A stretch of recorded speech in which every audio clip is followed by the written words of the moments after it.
gagawin na po natin ngayon is Boolean algebra sa breadboard, which is task sheet number 5. So una po natin lalagay is yung mga IC, which is NOT,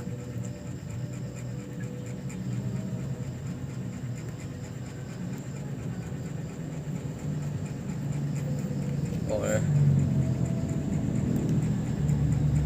tapos N. So papag-connect na po natin siya sa positive at negative.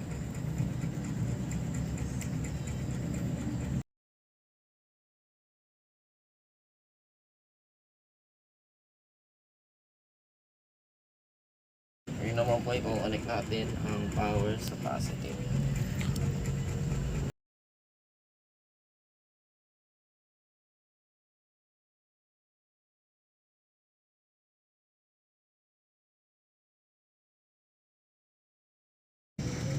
Tapos ang ground sa negative.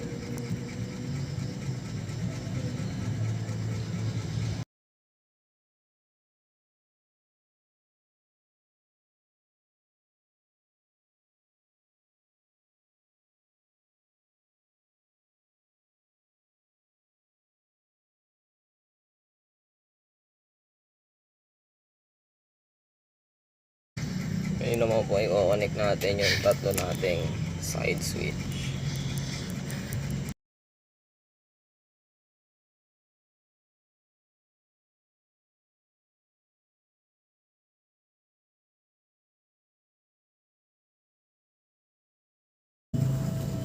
At yung resistor po sa bawat side switch.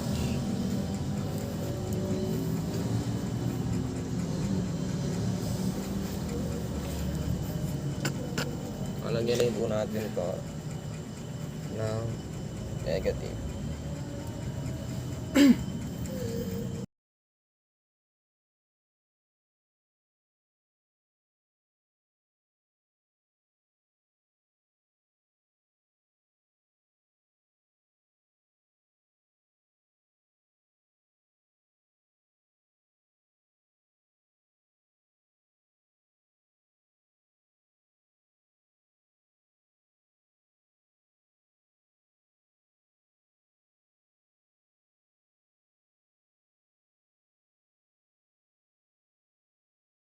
Next po natin is yung LED.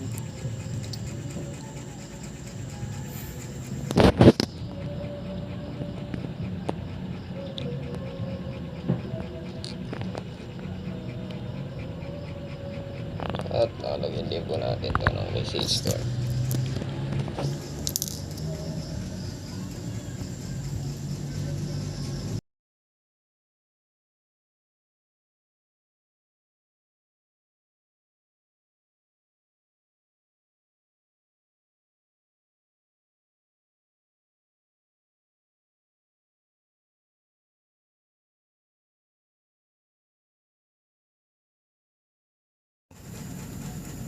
So ngayon po ay pagpapag-connect na natin ang side switch sa mga IC.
Oh, So, since nabuo na po natin itong circuit sa logic gate, gagawin naman po natin ay ang truth table.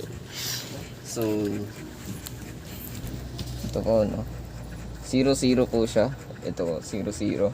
At may 0, hindi po siya uminaw. So, ibig sabihin na output po nito ay 0. So, try naman po natin sa 1. 0, 0, 1.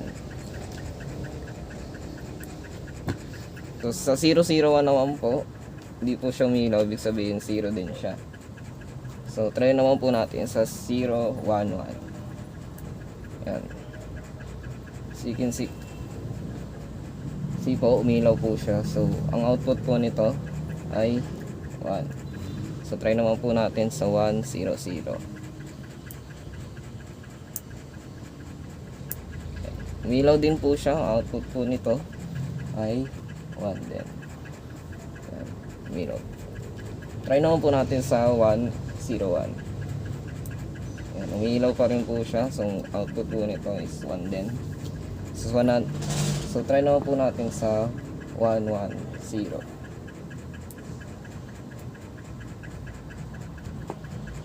Yeah, so, 1, 0 po, hindi po siya gumana. So, means po, ang output po nito is 0.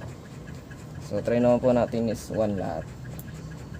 So, 1 po lahat. So, umilaw po, ang output po nito ay 1.